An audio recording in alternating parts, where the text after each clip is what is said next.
ఇప్పుడు ఆ పాత విషయాలు ఎందుకు అత్తమ్మా? పాతయ్యని మనసులో పెట్టుకుంటే కొత్త వాడికి చోటు ఎక్కడిది? అన్నీ మర్చిపోండి అమ్మా, ప్రశాంతంగా ఉండండి, ఆనందంగా ఉండండి. సరే మీరు కలవకపోయినా మంచిదే అమ్మా. ఒక మొక్కు మొక్కి పెట్టుకున్నా నేను. ఇద్దరు కలిసి ఒకే బోనం ఎత్తుతే ఆ మొక్కు తీరిపోతుంది. అత్తయ్య మీరు ఇట్లా అంటారా నాకు ముందే తెలుసు. నా వల్ల కాదత్తయ్య, నా వల్ల కూడా కాదు అత్తయ్య. అత్తమ్మ నన్ను క్షమించండి, మేమిద్దరం కలిసి బోనం ఎత్తడం అనేది అస్సలు కుదరదు. నా మాట కూడా అదే అత్తమ్మ. సరే అమ్మా, మీరిద్దరు వద్దంటే బలవంత పెట్టా.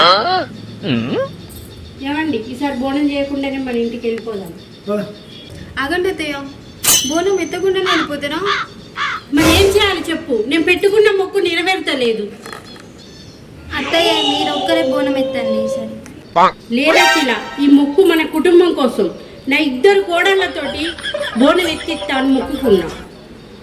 ఈసారి కూడా నా కోరిక నెరవేరదమ్మా, మీరు వెళ్ళిపోదు.